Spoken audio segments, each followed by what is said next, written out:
active Klan member in the country crowd. He posted a video that depicted President Barack Obama and his wife, First Lady Michelle Obama, as dancing primates. He continued the celebration into Friday by doubling down on the video's good humor, before eventually being forced to take it down in shame, disgust, and disgrace. And as the country has waited for any semblance of leadership, we've all been left staring nakedly at a coward who blamed an unnamed staffer for what he continues to insist was never a mistake and still doesn't deserve an apology. This is not the first time in our country's history that black folks have been compared to animals. In fact, last year, members of the Young Republican National Federation called black leaders monkeys and joked about both slavery and the rape of black women in their group chat. In my own city, in 2022, members of the Los Angeles City Council referred to a young black boy as a monkey. In 2023, Elon Musk's company, Tesla, settled an 8-figure lawsuit because black employees have routinely been called niggers and monkeys. And if me recounting those facts offended your sensibilities, but the president's video depicting former President Obama as a primate did not, I respectfully ask that you stay seated and silent like you've been all weekend, because I'm not done yet. I hate to break it to y'all, but we don't live in a post-racial society. We certainly don't live in it simply because President Obama was elected president of this United States. In fact, even he is not immune to the bigotry and the racism that still permeates across our country. It is heartbreaking at a time when there should be bipartisan efforts to eradicate the dehumanization and the animalistic tropes that underbed slavery in this country, that instead of that bipartisan effort, the leader of our nation is feeding into it, cultivating, building a new generation of support wrapped around it, and weaponizing it in lethally consequential ways. This resolution isn't a complicated one. In fact, it's really, really simple. If you think it's wrong to call black people primates, and it is especially wrong if you've been elected to be the president of the United States, a country with tens of millions of black people who were stolen from their country to build the foundation of this country, then vote yes, and join me as a co-author. If you don't think that's wrong, feel free to take your hood off and vote no. Respectfully ask for I. Thank you, Assemblymember Bryan. Assemblymember Ward, you are recognized. Well, thank you, Mr. Speaker. I rise today to the chair of the Legislative LGBTQ Caucus in solidarity with our California Legislative Black Caucus and in support of H.R. 84. H.R. 84 is about something fundamental, drawing a clear and unwavering line against racism, dehumanization, and hate, especially when it is amplified by those who hold immense power and influence. The resolution responds to President Trump's recent circulation of blatantly racist imagery targeting former President Barack Obama and First Lady Michelle Obama. This action by President Trump was not accidental, not ambiguous, and not harmless. Trump's posts relied on some of the most offensive and historically violent racist tropes used to demean and dehumanize black people in this country. Tropes that have been used for generations to justify exclusion, discrimination, and violence. This moment does not exist in isolation. It reflects a long, well-documented pattern of President Trump's rhetoric and behavior that targets Black Americans, immigrants, LGBTQ people, and racial and ethnic minorities. And when racism is repeated, normalized, and excused, especially by those in positions of power, it causes real harm. It emboldens hate. It fuels harassment and violence. And it tells targeted communities that their humanity is negotiable. As members of the LGBTQ caucus, we know all too well that silence in the face of hate is not neutrality, it is complicity. Through the painful history, our communities have learned that when bigotry goes unanswered, it grows. And when dehumanization is tolerated, it spreads. Public service demands more of us. It demands accountability, moral clarity, and the courage to speak out regardless of party when racism rears its head. H.R. 84 affirms an essential truth that California will not normalize bigotry, we will not excuse racism, and we will not turn away when communities are targeted.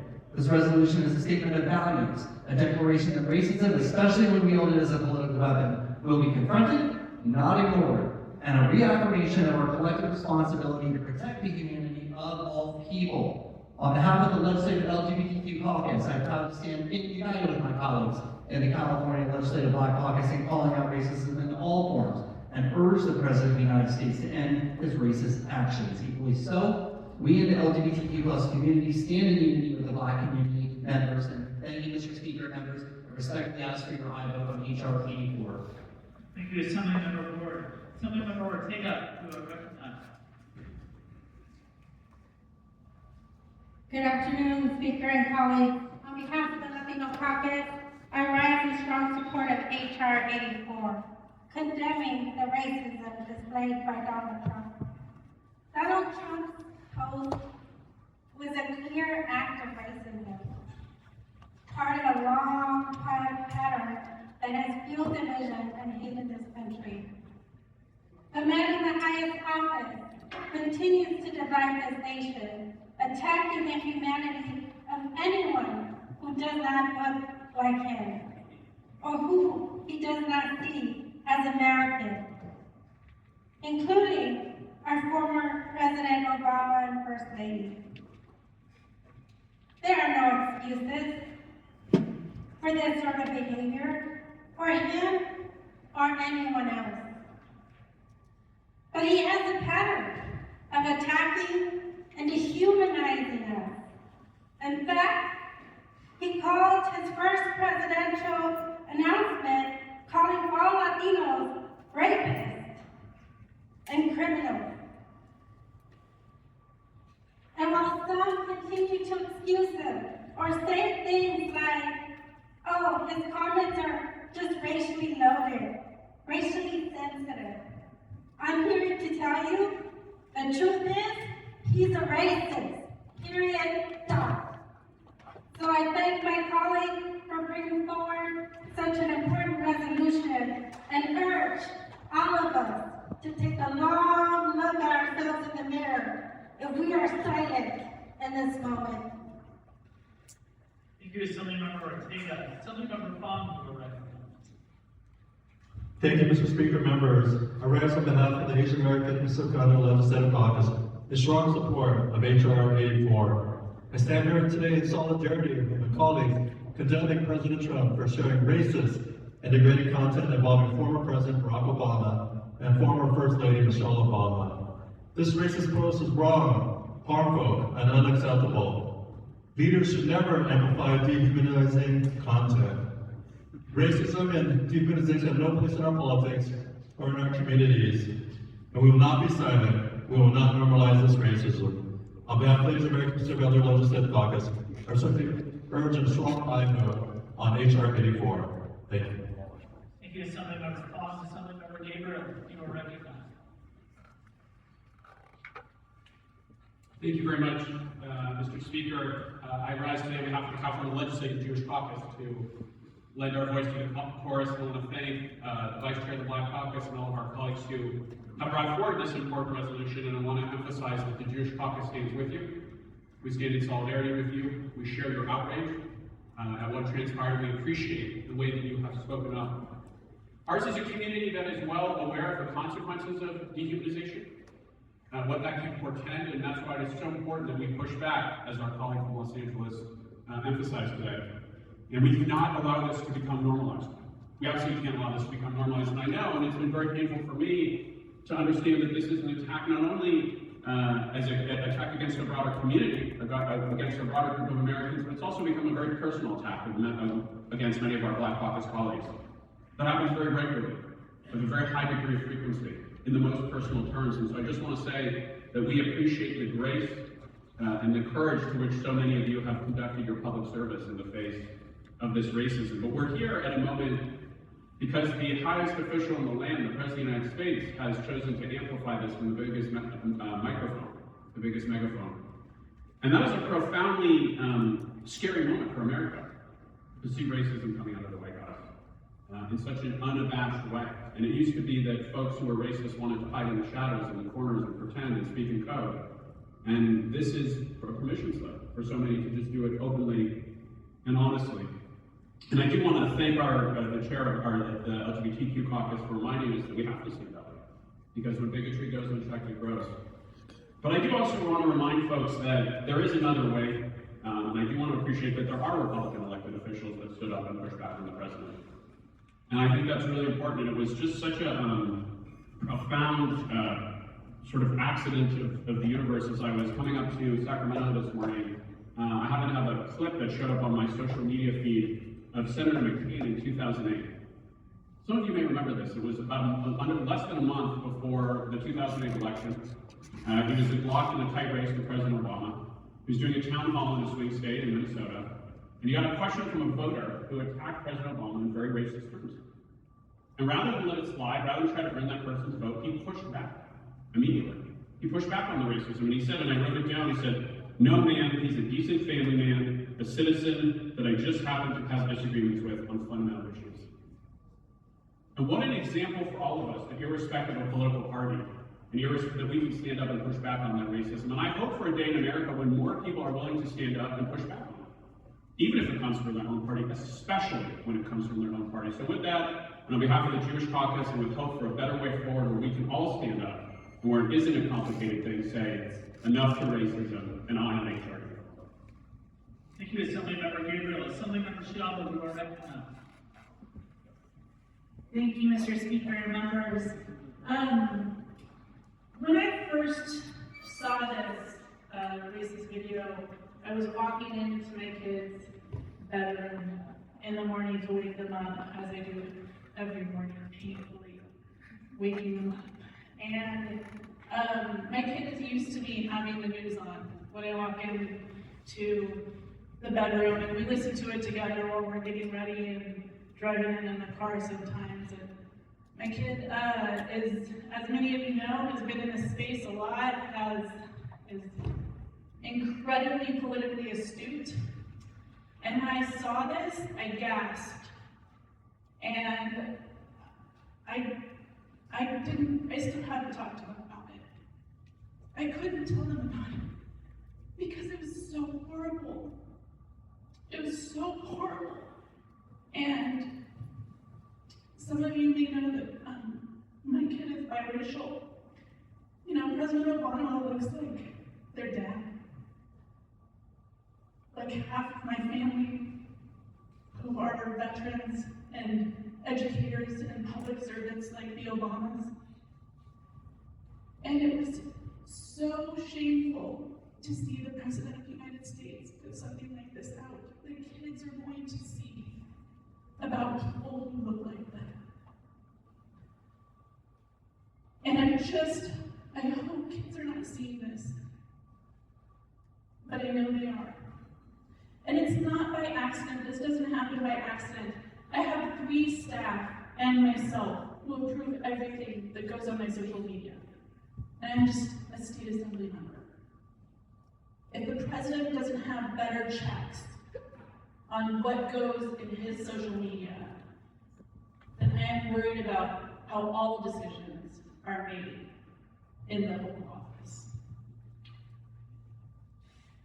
This is something we cannot be silent about, and I think there's a number of issues that we are raising as a Democratic caucus to our colleagues on the other side of the aisle lately, because we are seeing a crisis that is happening before our eyes.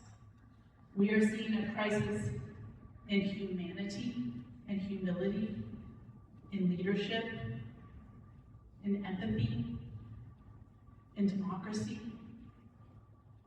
And while I know there's a lot of frustration for, my colleagues across the aisle on a regular basis not having more power in this body in the state of California, you have a lot of power right now federally. Your voices are so important. And your children are going to ask you where you were in moments like this. and we hope that you will stand with all of our children and speak up when your voices are needed like this. I urge an aye vote on HR 84. Thank you, Assemblymember Sciallo. Assemblymember Gibson, you are recognized. Thank you very much, Mr. Speaker. I rise and want to thank my colleague from Los Angeles for bringing HR 84 before us. I want to commend his steadfast leadership for elevating this issue with a sense of urgency that it deserves. I, time and time again, have quoted Dr. Martin Luther King Jr. when he said that silence is a form of betrayal. Certainly, you will not find the Legislative Black Caucus being silent in this moment in time, that the Legislative Black Caucus will not stand silent, especially during Black History, as we celebrate the 100th anniversary of Black history in this country, especially when we have been sucker punched, as we have just last week. My mother always said that to us, or to my sisters and I, sticks and stones may break your bones, but words would never hurt. And I had to challenge my mother on that phrase, because words do hurt. Words cut. Words kill. And actions kill. And what we saw come out of the White House, it was disrespectful to every Black person in the United States of America. It was disrespectful to elect the first African-American president in these United States of America, and to celebrate Black excellence and brilliance, and to have that present in the Oval Office with Barack Obama and Michelle Obama, and then to have both of them depicted as apes, primates, by this president was a disrespect to every African American in this country. It was hurtful, it was unacceptable, and it cannot go unchallenged by this caucus. And I am indeed grateful that this caucus is standing together in solidarity. So let there be no doubt that this act is deliberate in an attempt to normalize the racism in this public discourse in this country. It is cowardice, display, to aim a discourse to flame the racial tension that exists in this country. And when you have the President of the United States doing something like this, it's a green light for racism to stand up in every place in America, not only towards African American, but to every race that is not white. And we have to call it out, and we have to call it out in every form that exists. And so this president had an opportunity to apologize, but because he's a coward, he did not apologize. He did not take the kind of responsibility that we were all looking for, that he did not do this. So, simply put, I call on my colleagues in this body to denounce. And we also have individuals on this floor to apologize. And I want to commend those individuals who did that. And I want to underscore and I want to say thank you very much. But there are more than just you who did that. I think it was only one or two. There's many other people that need to also denounce what this president has done. And that shows real leadership, and that shows strong leadership. And again, we know that racism used to wear sheets and a full cloak. They don't wear them anymore. Sometimes they wear skirts and dresses and shirts and ties. And we will see the reflection of that in this vote today. If you really stand in solidarity, it will be reflected on today. So let us demonstrate a strong aye vote. Let's stand together against racism and the disrespect that this president has called to bear. Because we believe that we're better than this, California is better than this, and we need a time to heal as Americans. And we believe in H.R. 84, and we ask for a strong aye vote. Thank you, Assemblymember Gibson. Assemblymember Tonkiwa, you were recognized. Thank you, Mr. Speaker. I want to make sure that my colleagues hear me loud and clear. What was done over the weekend was wrong. It was wrong. The president knows that it was wrong. He wouldn't have taken it down. I know that it's wrong.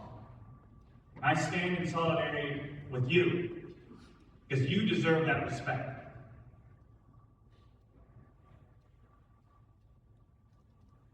We understand right now that we need people to work together in this time where we're at each other's throats. But this is not something controversial for me. I understand that it's wrong.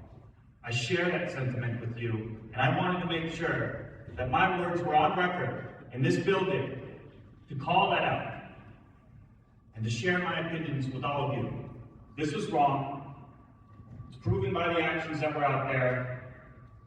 And on behalf of Assembly District 8, I'll stand here and I'll apologize on that. Thank you. Thank you, Assemblymember Tonkiwa. Assemblymember Wilson, you are recognized. Thank you, Mr. Speaker and members. I rise today in support of H.R. 84, and with deep concern about the post that so many have stood up to talk about by President Trump that used racist imagery to demean President Barack Obama and First Lady Michelle Obama. At a time when the president should be celebrating those who contributed to Black history, this president chose to denigrate them. This is not about a partisan disagreement. It's not about whether racism is tolerated, normalized, or rejected in our political discourse. When our president engages in racist tropes, it does not exist in a vacuum. Words from positions of power matter. They send a signal about what behavior is acceptable in public discourse. I speak today not only as a legislator, but as a Black woman serving in political office. In response to routine legislative work, my office has received numerous communications that are explicitly racist and dehumanizing. We have been sent messages using racial slurs, degrading sexual language, and threats meant to demean and intimidate. We have also received correspondence invoking white supremacist ideology, asserting that Black lives are a burden on society, that Black women and children are undeserving of health care, and that efforts to support their health and well-being should be opposed. That was a letter signed directly by the Western United White Knights that was sent to my office. Let me be clear. This hatred was provoked by ordinary policymaking. The act of governing while being Black. The act of governing while being a woman. This is real-world consequences of racist rhetoric from our nation's leaders. It gives permission for hate to move from the margins of society into our inboxes, our institutions, and our democracy. There's a saying, and my colleague noted it before, sticks and stones may break my bones, but words will never hurt me. We said that as children with bravado, but we know as adults that is not the truth. We know that words can harm multiple times over, recovery taking even longer than physical harm. Racism in politics does not only harm those it targets, It corrodes public trust and undermines the values this institution is meant to uphold. So I, along with my colleagues, will continue to serve with dignity and resolve. And I urge every leader at every level to reject racism unequivocally and to understand that words carry consequences and word does lead to action that can harm. For those that stand with the Black Caucus and its members, we thank you. And with that, I strongly urge an unequivocal aye on HR 8046. Thank you, Assemblymember Wilson. Assemblymember Rubio, you are recognized. Thank you, Mr. Speaker. I stand today in support of HR 84. I want to remind us, the same people who condone the post by staying silent are the same people who ask to have separate water fountains. We are in dangerous ground. We don't want to go back 50 years. We must speak up, and I urge a strong aye vote on HR 84. Thank you, Assemblymember Rubio. Assemblymember Ramos, you are recognized. Thank you, Mr. Speaker. I stand as chair of the California Native American Caucus here in solidarity with my brother from Los Angeles and the Black Caucus. These racist depictions have absolutely no place in our society. At a time when our nation is becoming more divided, we could not stand by and see racism continue in the manner that it is. And see that it repeats history, a history that this body has moved forward in to acknowledge the past of the state of California and the United States to right the wrongs of all the people of color on this floor. We cannot stand by to see history start to repeat itself, as it's starting to do. To my colleague from Clovis, who said that the president knows it's wrong. So if the president does know it's wrong, why hasn't he apologized for it? If you're stating that the president knows he is wrong, and when he fails to offer an apology, does that change your perspective of him himself? It's time now that all people in the state of California and the United States that have a moral compass to stand united against these things that are bringing division against our people, all of us. It's time that we stand united to ensure that we push back against this blatant racism that's coming our way. This body has stood time and time again to stand up for California's first people against derogatory names that have been changed in the state of California. We've stood together to bring down a school name that brought atrocities and genocide towards California's first people. We cannot stand now and watch history repeat itself right in front of us. It's time that we stand together. We stand together on things that bring us together. And certainly pushing back against this blatant racism is something that truly brings us together as people. As people. We continue to lift one another up. But we also continue to have to lift up our brothers and sisters on things that are coming at them through social media, distorting the facts that are talked about on this floor. And as that hatred continues to spread, the lives of individuals come into focus. It's time that we stand together. It's time that we stand united on the things that bring us together. To those that know that this is wrong, then let's stand together and start to work to make sure that California moves forward and making sure that that moral compass that we have pushes back on this racism and that hatred that continues to come our way. That's the only time we're going to be able to defeat this. We have to look back in history.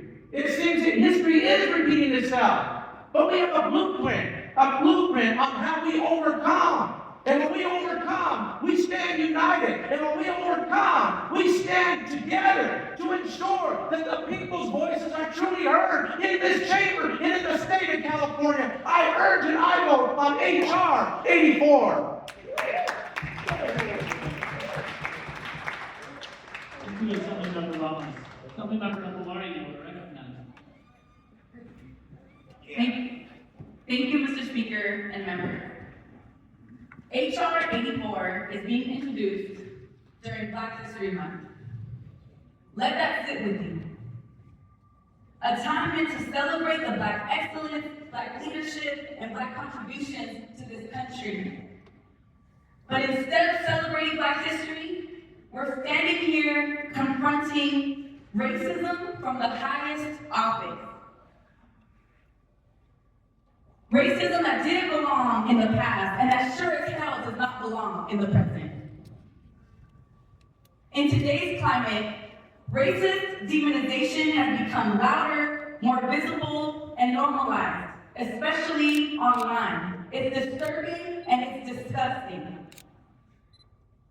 Instead of celebrating Black history and Black excellence, we had to introduce a resolution in order to condemn racism.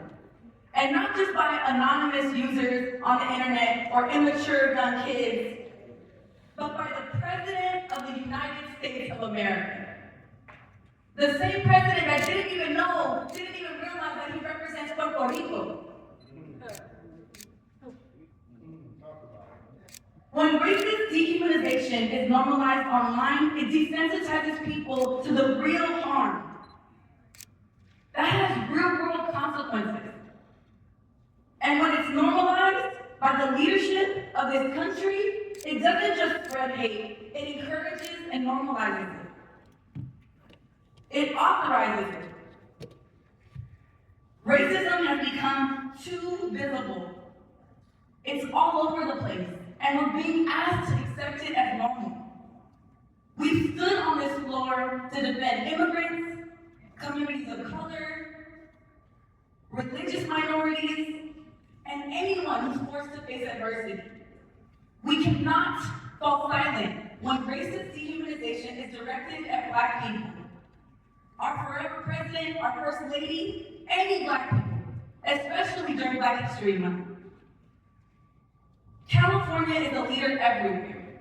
We are made up of diversity, and we have an obligation to reject racism.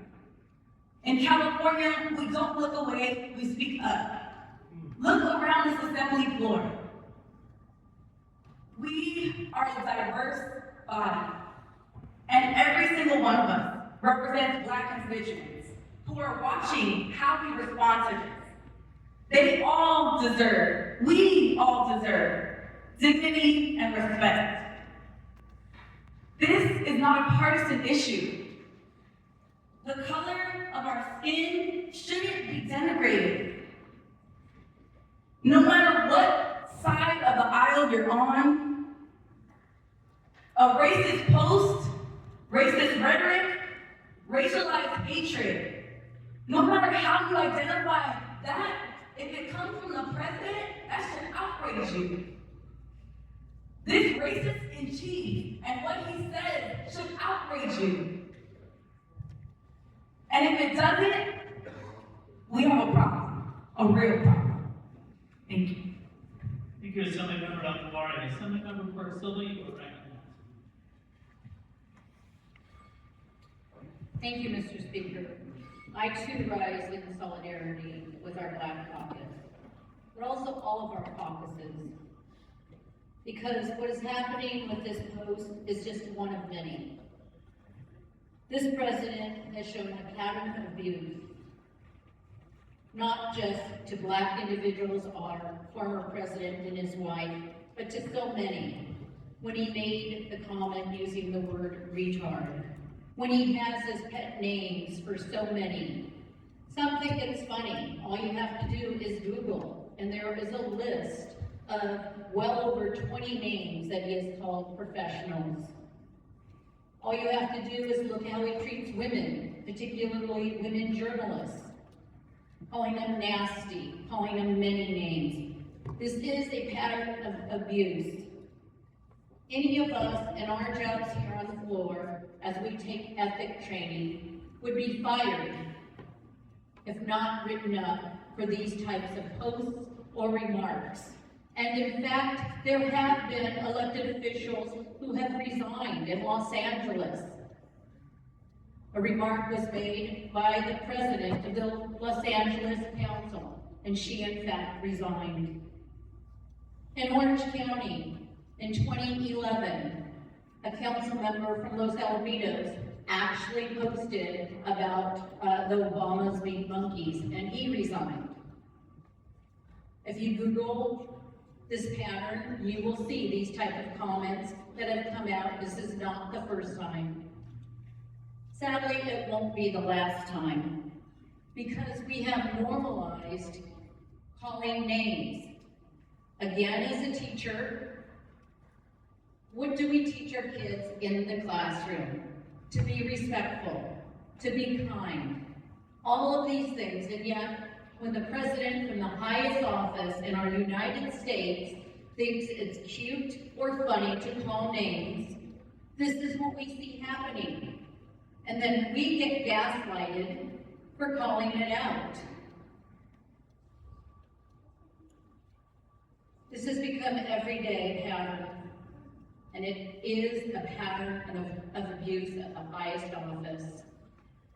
Silence is also a response. Saying nothing, not speaking out when someone has crossed the line is a part of this abuse. As we could get fired in our jobs, this president should be fired. With that, I encourage your support of H.R. 84. Thank you, Assemblymember Burke Silva. Assemblymember Bonta, you are recognized. Thank you, Mr. Speaker and members. I rise also today in support of H.R. 84. I rise today for the Black girls and the Black boys who call my district home, and in California, who call California home. I rise today because we must all confront and reject the growing normalization of racism we are witnessing at the highest levels of government, and by this White House, and by this president. Whether it's federal action that disproportionately targets communities of color, official government platforms echoing the neo-Nazi white supremacist rhetoric, or presidential communications that traffic in demeaning and dehumanizing imagery rooted in long-standing racial tropes, this moment demands our attention and our response. Let me tell you why. And why complicit silence is not the response that we need right now. With every posting, with every offhand comment, with every depiction of hate intended to be a lash felt not upon one body, but the bodies and souls of all of us, we lose our basic humanity. We lose our shared sense of decency, and we lose our ability to find each other, to come back to each other, and to find common ground. And it's certainly deeply shameful that we are having to do this during Black History Month, that we have been forced to reckon with national leadership that portrays our Black people in ways that strip us of dignity and humanity. Our struggles are deeply interconnected, and this moment requires solidarity. As Dr. King reminded us, injustice anywhere is a threat to justice everywhere. These racist tropes and these callbacks to supremacy are intended to do one thing. They're intended to create division, to create a two United States, and to fill the void with hate, so that we have no way of coming back to each other. It is a fracture that is growing so large that we are being pushed to a point of no return. And so in this moment, we need all of us to be able to stand up and call it what it is. I want to appreciate our member from Clovis for saying so on this floor, and certainly our member from Tulare for also calling the question. We all watched the Super Bowl yesterday. Some of us got to hear Benito Antonio Martinez Ocasio, a fellow Boricua Puerto Rican and of the African diaspora, remind us so powerfully just yesterday. Together we are America. And the only thing more powerful than hate is love. We in this body have the ability to lead with love, to lead with understanding, and to lead our community to recognize that we are one United States. We need every one of us to speak up and call the question so that we can have a chance of making sure that every single child, elder, community member knows in this state and in this country that we stand together, despite our ideological differences, despite our political differences, that we have the ability to hold each other in this moment. With that, I respectfully request your vote. Thank you, Assemblymember Bonta. Assemblymember Soria, you are recognized. Thank you, Mr. Speaker. I rise in strong support of H.R. 84, a resolution that clearly and unequivocally condemns racism and hateful rhetoric in our country.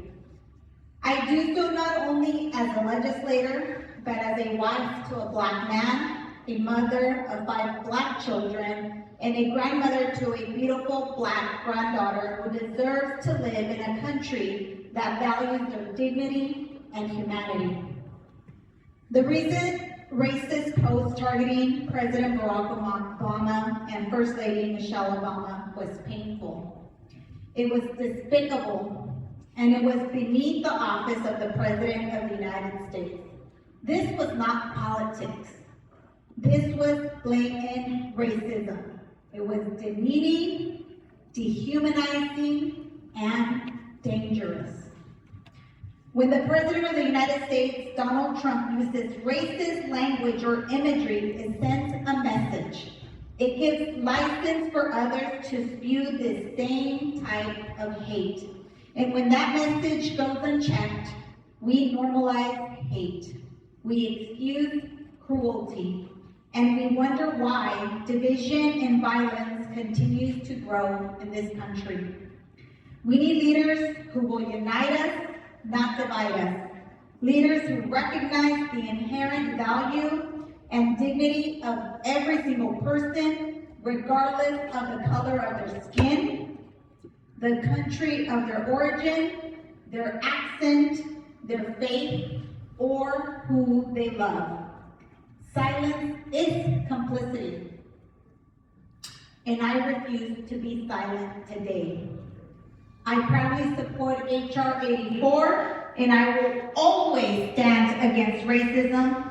I hope all of us on this floor can stand united together against racism. Members, I ask that we all support H.R. 84, sending a loud and clear message to the entire country that Democrats and Republicans in California together stand against racism. Thank you, Assemblymember Soria. Assemblymember Sharp-Collins, you are recognized. Thank you, Mr. Speaker, and to the members, as I did before. Happy Black History Month. Today, I rise on behalf of the Legislative Black Caucus in support of H.R. 84. Disgusting. I'm saying it again. Disgusting. That is the only word that fits what happened last week. Donald Trump posted vile, racist imagery, and then took it down as if it was going to change the outcome of everything. Taking it down does not make it better. It confirmed that he knew exactly what he was doing, erasing a post that does not erase the overall intent. Trump did not make a mistake. He made a deliberate choice rooted in the long and violent history of racial dehumanization. Depicting Black people as animals, including portraying the Obamas as monkey, is one of the oldest tools of white supremacy. It was used to justify slavery. It was used to justify lynching. It was used to deny Black Americans humanity, dignity, and protection under the law. When you convince people that someone is less than human, you make cruelty easier to excuse. That history is not abstract. It is well documented, and it is well understood. So let us be clear.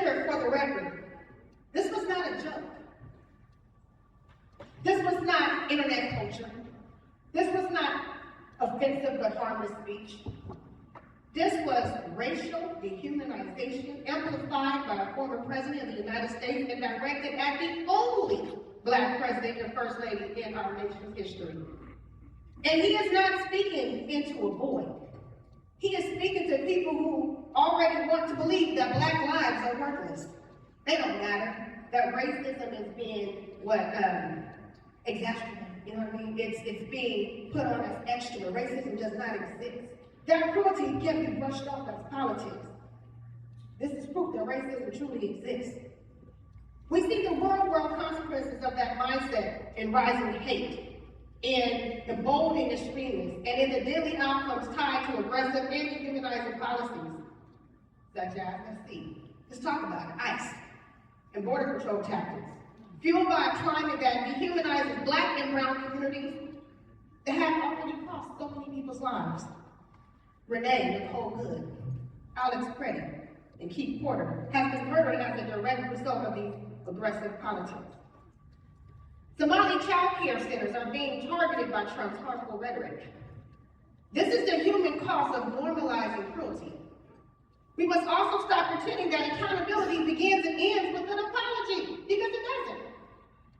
Black communities should not be required to wait for remorse from people who have shown us again and again that cruelty is the point. We have been sounding the alarm for years. We have seen this pattern for centuries. From racially charged rhetoric to the open circulation of racist imagery, this is not an isolated incident. This is systematic, it is strategic, and it is dangerous. To those who continue to support Donald Trump while remaining silent in moments like this, understand this clearly. Silence is not neutrality. Silence is being complicit. When racism is excused, minimized, or ignored, it spreads. When it is amplified by people in power, emboldened extremists, and puts Black communities at greater risk. This year marks 100 years of Black History Month. At a time when this nation should be honoring Black achievement and resilience, we are instead confronting the normalization of racist dehumanization at the highest level of public life. California has a moral obligation to reject that normalization. This body has a responsibility to say clearly, as we have been, without qualification, that racism has no place in our politics, our institutions, and in our leadership. But as we, stand here to condemn things alone, I can say that that's not enough. We must recommit ourselves to advancing policies that confront systemic racism, protect civil rights, and ensure that all Californians can live free from discrimination and hate. Because this is not just about what was posted, it is about what is being normalized. And what we tolerate today becomes the standard towards tomorrow. So to those who still want to look away, still want to excuse it, or still want to call it something less than what it really is, I want you to remember this. We saw it, we called it out, and we will not forget. We will do, actually instead of what we will do, I want to ask you, who do you want this country to be? How do you want this country to look? Your vote is your stand. We are not just talking about Black Americans, we're talking about all of us in this room. Every single one of us. He has ridiculed and let us down, and too long we have let it slide, and it's time to stand together and unite. So what kind of president represents the United States if he tears down the very people he's supposed to serve? If you do not stand with justice, equality, and humanity, then you're standing with him against the values of this nation. During my church service yesterday, my pastor said, during his title sermon called Loud But, it says Loud but Lost. He said, you will not be known by your past, you will only be known by where you're going. So with that, I want to know, what kind of ancestor do you want to be? Think about that. When you think about it, as this generation say, clock it when you think about it. Stand on it. So with that, on behalf of the Legislative Women's Caucus, I ask you, and I urge you, I vote H.R. 84. Remember, what kind of ancestor do you want to be? Stand on that and clock it. Thank you, Assemblymember Sharp Collins. Assemblymember Jeff Gonzalez, you are ready.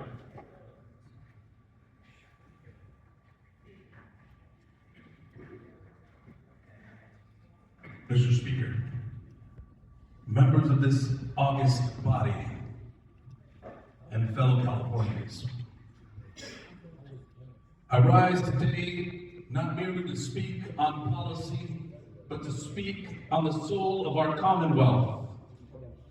We stand in the chamber that represents the diverse tapestry of the Golden State, a state that has always been a laboratory for the American experiment.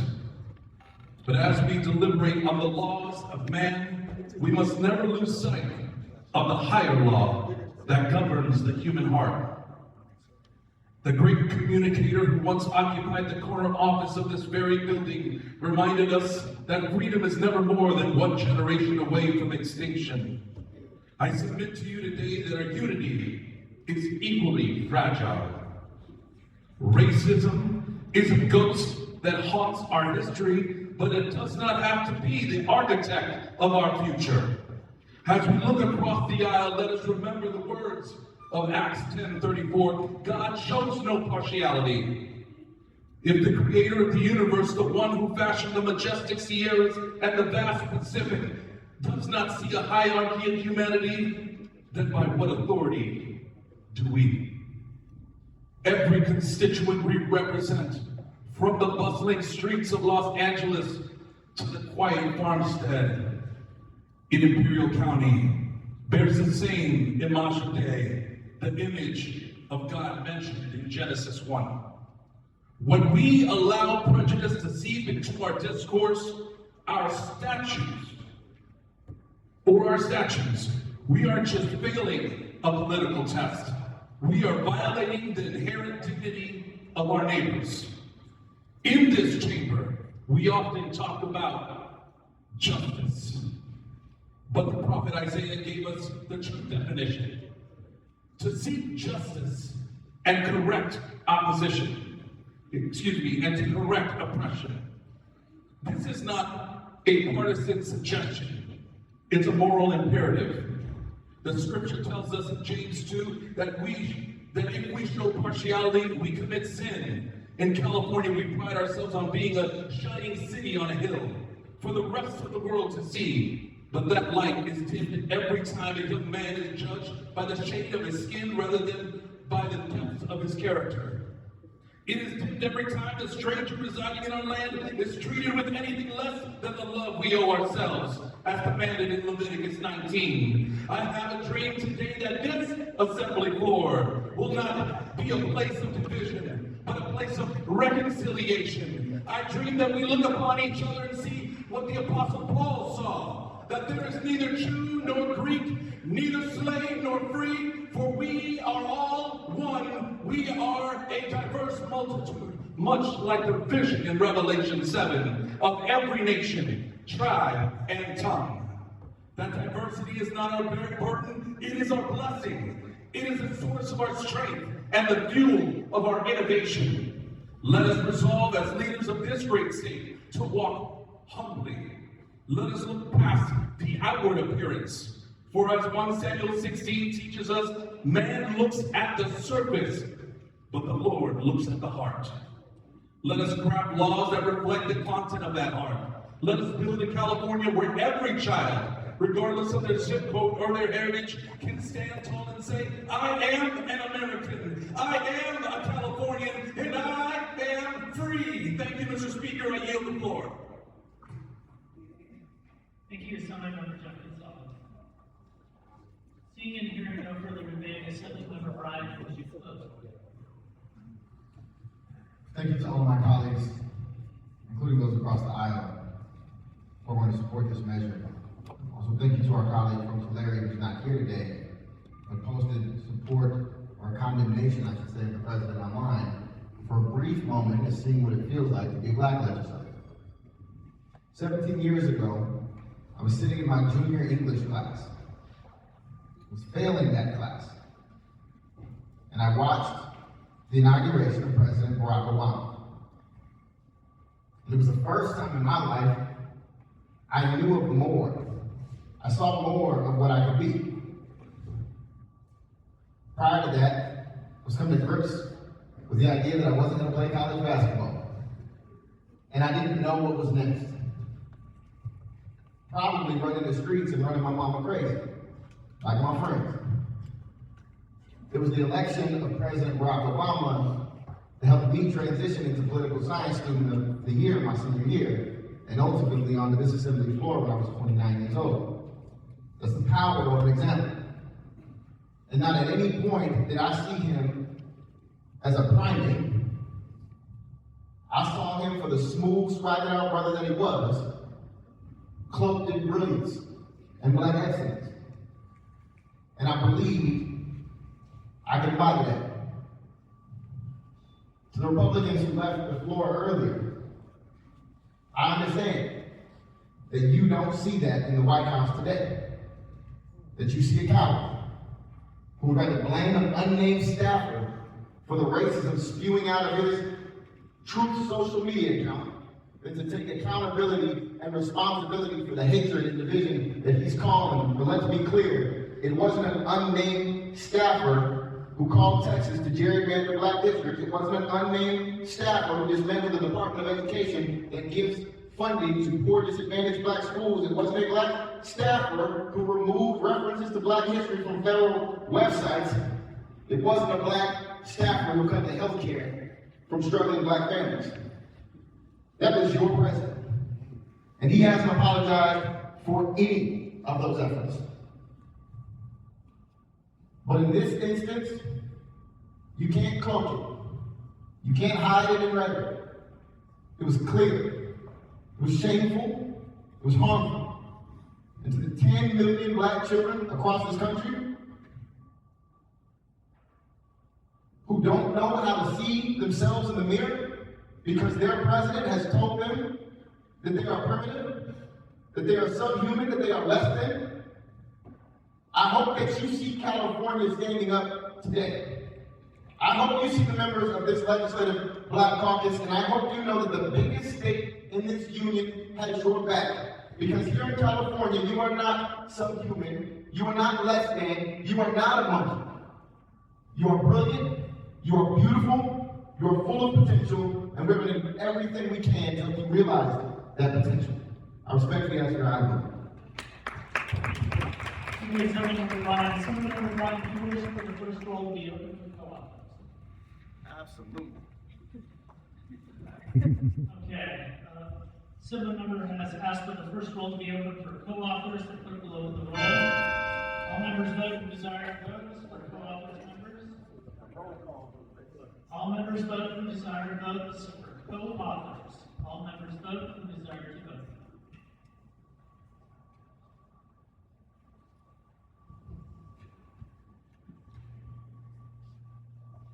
Clerk will close the roll. There are 59 co-authors added. Who will take a roll call vote on this? All members vote. Clerk will open the roll. All members vote who desire to vote on the resolution. All members vote who desire to vote. All members vote who desire to vote.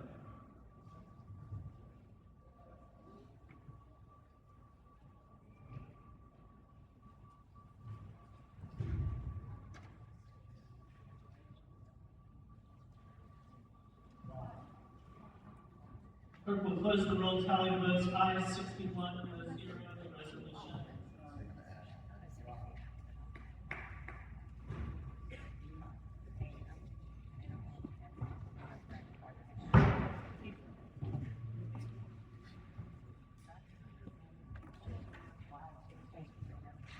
The resolution is done. Members, we're going to be moving on to adjournments in memory. Quorum call is now open. Come on, Chris. Thank you. Please take your conversations off the floor. Let's give our respectful attention to those who are granted our permission to speak on their agenda.